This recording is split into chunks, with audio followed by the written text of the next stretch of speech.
श्री गोपाळ कृष्ण भगवान की जय। लीळा नंबर 106। नृत्य कलेचे मोल। सर्वज्ञ चांग देवाच्या देवळाकडे गेले। आडव्या बाजूला बसले। एक नर्तकी कपडे बदलायला तिकडे आली। तिने सर्वज्ञांना पाहिले आणि आकर्षित झाली। तिला उशीर झाला म्हणून दुसरी नर्तकी तेथे आली। सर्वज्ञांना पाहून ती वेधली। अशा सर्वच आल्या आणि तेथेच नृत्य करणे प्रारंभ केले। मग सर्वज्ञच तेथून उठले व देवळाच्या आत गेले। तेथे नृत्य झाले। सर्वज्ञांनी त्यांना पान सुपारी दिली। नंतर जाण्याची परवानगी दिली, परंतु त्यांना तेथून जावेसे वाटेना।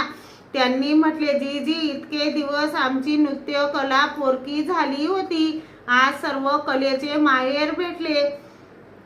तेथून सर्वज्ञ निघू लागले। त्यावेळी एका नर्तकीने दक्षिणेकडील दरवाजाजवळ सर्वज्ञांचा पदर धरला आणि विनंती केली, जीजी, माझ्या घरी यावे जी। सर्वज्ञांनी सांगितले, बाई, आम्हाला एकाचे आमंत्रण आहे। मग सर्वज्ञ भोग नारायणाच्या देवळाकडे गेले। श्री गोपाळ कृष्ण भगवान की जय।